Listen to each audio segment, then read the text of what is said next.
पहलगाम हल्ल्यानंतर जम्मू काश्मीरमधील ट्रेकिंगवर बंदी घालण्यात आली आहे। हल्ल्यानंतर प्रशासनानं हा निर्णय घेतलाय। सुरक्षेच्या पार्श्वभूमीवर निर्णय घेण्यात आलाय। काश्मीरमधील सर्व ट्रेकिंग बंद केलंय।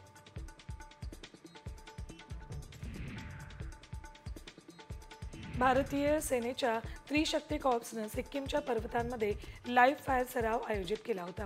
यात युद्धसज्जता, अचूक हल्ला करण्याची क्षमता जवानांनी दाखवली। 1 महिना चाललेल्या या सरावात T-90 टँक, हवाई साधनं आणि प्रगत निरीक्षण तंत्रज्ञानाचा समावेश होता।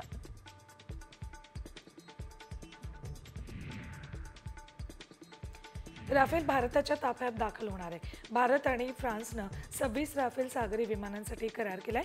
दोन्ही देशांच्या संरक्षण मंत्र्यांनी या करारावर स्वाक्षऱ्या केल्यात। फ्रान्ससोबत 26 राफेल मरीनच्या खरेदीसाठी 63,000 कोटींचा सर्वात मोठा संरक्षण करार काल करण्यात आलाय।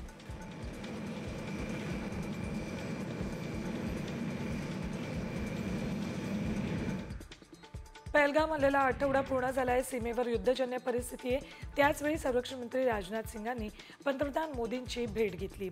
दोघांमध्ये तब्बल 40 मिनिटं चर्चा झाली। या बैठकीमध्ये काय ठरलं हे अद्याप समोर आलेलं नाही।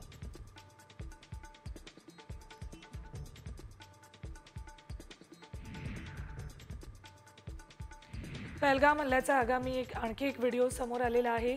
दहशतवादी पर्यटकांना गोळ्या मारतानाचा व्हिडिओ कॅमेऱ्यात चित्रित झालाय। या व्हिडिओत दहशतवादी गोळ्या झाडतानाचा आवाज येतोय आणि पर्यटक जीव वाचवण्यासाठी पळत असल्याचं दिसतंय।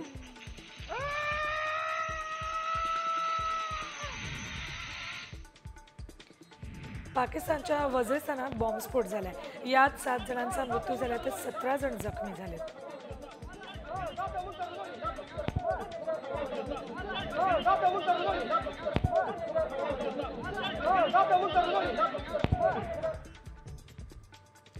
पहलगाम हल्ल्यानंतर पाकव्याप्त काश्मीरमध्ये असंतोषाचा भडका उडालाय। स्थानिक पाकिस्तान विरोधात रस्त्यावर उतरले आहेत। पीओकेमध्ये प्रचंड मोठं आंदोलन झाले। यावेळी पाकिस्तान विरोधी घोषणा देण्यात आल्या।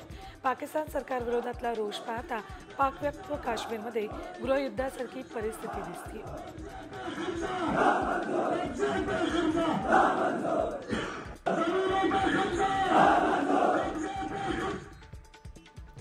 केंद्र सरकारनं पाकिस्तानवर आता डिजिटल स्ट्राईक केलाय।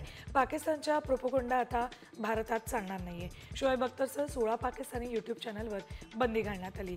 आरजू काझमी आणि सय्यद मुजम्मिल शाह यांच्यासारख्या पाकिस्तानी चॅनलवर कारवाई करण्यात आलेली आहे। सोबतच काही पाकिस्तानी वृत्तवाहिन्यांच्या यूट्यूब चॅनलवरही बंदी घातली। भारत कधीही हल्ला करू शकतो असं विधान पाकिस्तानच्या संरक्षण मंत्र्यांनी केले। तसंच भारत हल्ला करेल म्हणून पाकिस्तानी सेना अलर्ट झाली आहे। भारताच्या इशाऱ्यानंतर पाकिस्तानला धडकी भरली आहे।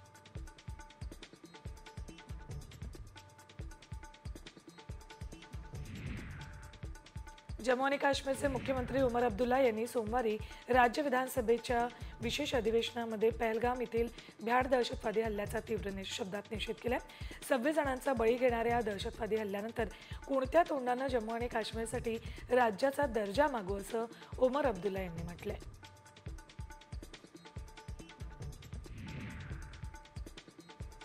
पहलगाम दहशतवादी हल्ल्यासंदर्भात बेताल वक्तव्य करणाऱ्या काँग्रेस नेत्यांचे जयराम रमेश यांनी कान टोचलेत।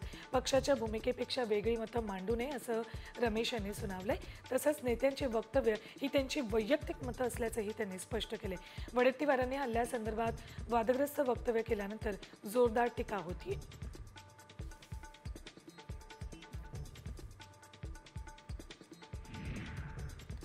पहलगाम हल्ल्याबाबत विजय वडेट्टीवार यांनी केलेल्या वक्तव्याविरोधात शिवसेना आक्रमक झाली। बाळासाहेब भवनावर वडेट्टीवारांविरोधात आंदोलन करत त्यांनी केलेल्या वक्तव्याचा निषेध नोंदवण्यात आलाय। दहशतवाद्यांना जात धर्म विचारण्याइतका वेळ असतो का असं वक्तव्य वडेट्टीवारांनी केलं होतं।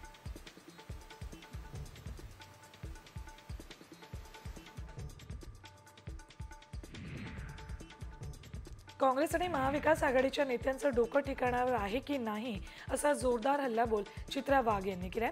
पहलगाम हल्ल्याबाबत वडेट्टीवारांनी केलेल्या वक्तव्याचं वाघ यांनी समाचार घेतलाय। महाविकास आघाडीत वडेट्टीवारांपर्यंत सगळ्यांना त्या दहशतवाद्यांच्या इतका का पुळका आला असा सवाल चित्रा वाघ यांनी केलाय। पहलगाम दहशतवादी हल्ल्यात मृत्युमुखी पडलेल्या पुण्यातील संतोष जगदाळे यांची मुलगी आसावरी जगदाळेला नोकरी मिळणार आहे. मुख्यमंत्री फडणवीस यांच्या शिफारशीनंतर डी.वाय. पाटील समूहामध्ये आसावरीला नोकरी मिळणार आहे. मुख्यमंत्री फडणवीस यांनी डी.वाय. पाटील समूहाचे अध्यक्ष अजिंक्य पाटील यांच्याशी याबाबत फोनवर चर्चा केली आहे.